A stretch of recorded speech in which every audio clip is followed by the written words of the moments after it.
Hello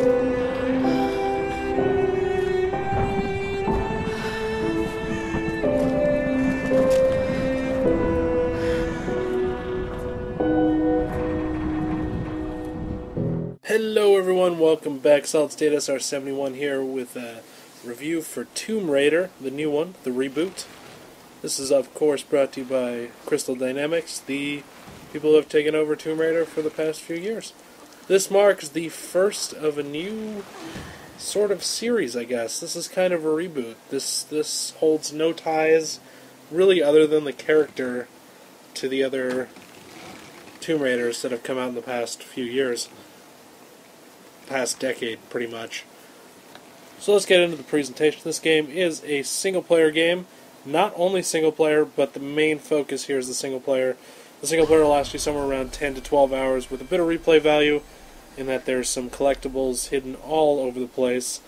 And then there's also a multiplayer mode that I didn't touch too much because it wasn't very good, but we'll touch on that later. Let's move on to the story. I don't want to spoil too much, but basically plays Lara Croft. This is a prequel. This is when she was younger, and she wasn't an ultimate badass just yet. This is kind of the becoming story of Lara Croft.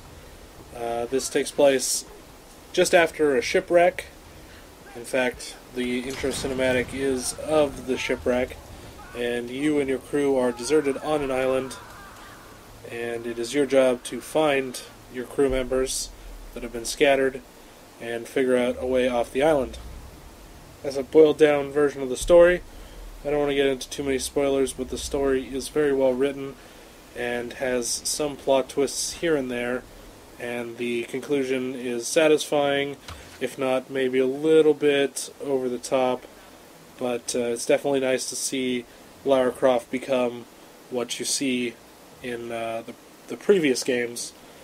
Just a total badass that just badass. Radiates badassery. That's what I'm... Okay, anyway, moving on. Let's talk about the graphics. So this game is a gorgeous game, believe it or not. If you guys are watching the gameplay, you know that already. This game runs at a very smooth frame rate. It does hiccup every once in a while, especially once you start unlocking some other abilities like the explosive arrows when you kill multiple enemies. It tends to chug a little bit. But overall, there are a lot of places where stuff gets destroyed, and I was kind of surprised that the frame rate was able to stick under that pressure and not just buckle and become just completely unplayable.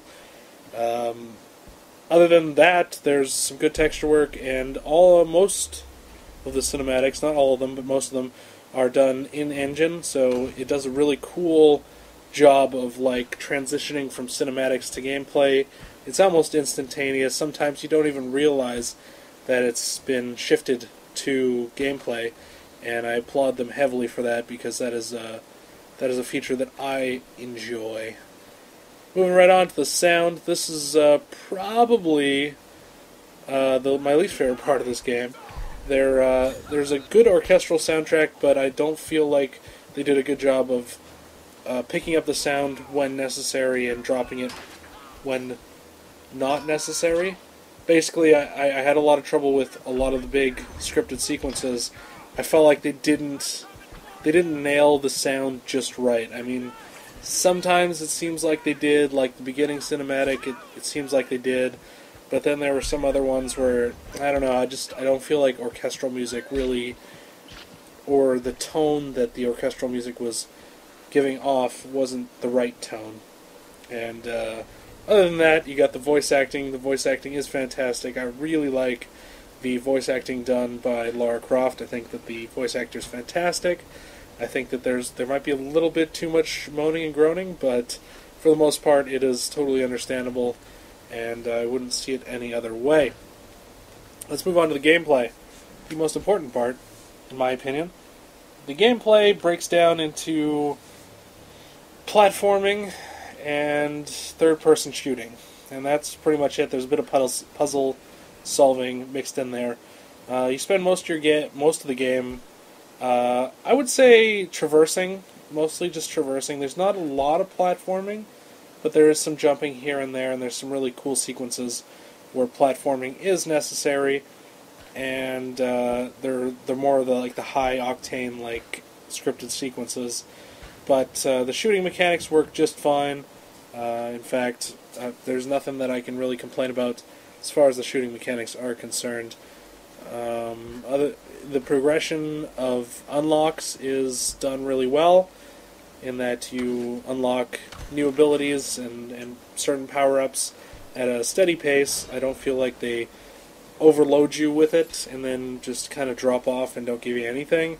I feel like there's always a sense of progression throughout the entire game, and I appreciate that. But again, I think that my biggest problem with this game is the scripted sequences. I felt like they were very well done visually, but I just don't think they really fell together as well as they were hoping, or that I was hoping. I feel like it shows that it was their first time trying to do this kind of game, and definitely it is the first time that they tried to do something on this scale. Maybe it was the camera angles that were wrong a little bit, but I think it was mostly the sound.